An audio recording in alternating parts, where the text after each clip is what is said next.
પાટણની સારથીનગર સોસાયટીમાં મા દુર્ગાના પાવન પ્રસંગે નવરાત્રિનું ભવ્ય આયોજન કરવામાં આવ્યું. સારથીનગર સોસાયટીના પ્રમુખ બળદેવભાઈ દેસાઈએ જણાવ્યું હતું કે અમારી 175 મકાનની સોસાયટીમાં દરેક ધાર્મિક પ્રસંગોની આનંદ અને હર્ષોલ્લાસ સાથે સામૂહિક ઉજવણી કરવામાં આવે છે.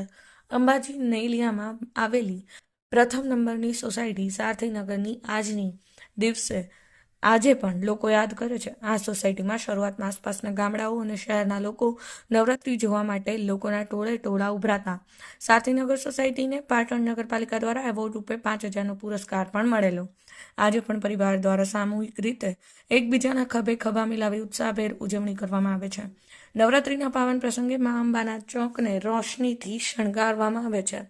રાત્રિ દરમિયાન નાના ભૂલકાથી માંડીને વૃદ્ધ વડીલો, માતા બહેનો રંગે રંગાઈ દાંડિયા અને તાળીઓના તાલે ગરબાની રમઝટ મચાવવામાં આવે છે.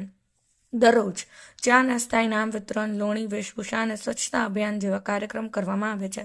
તેમજ દશેરાના દિવસે હવન કરવામાં આવે છે, જેના અન્ન ભેળા તેના મન ભેળા એ કહેવતને 8 સાર્થક કરતા સામૂહિક ભોજન કરવામાં આવે છે. આ પરંપરા આજે પણ સારથીનગર સોસાયટીના પરિવારજનો સાથે રહીને આનંદ અને હર્ષોલ્લાસથી ઉજવણી કરે છે. Rajubhai D Patel, Patan news 24, Patan. 175 મકાનો છે.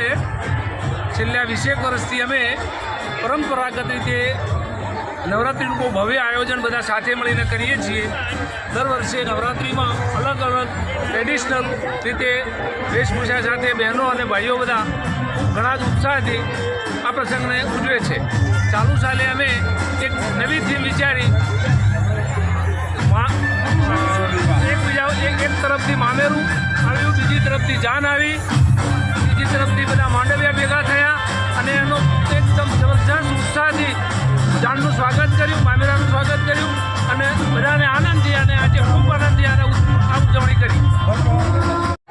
સારથીનગર અમારું સોસાયટી છે, એમાં આજે નવરાત્રિના પ્રસંગ રૂપે વેશભૂષામાં અમે કે વરરાજા તરીકે બન્યા છીએ. નામ મારું કે દીપિકા છે. બીજું શું કરીએ છીએ?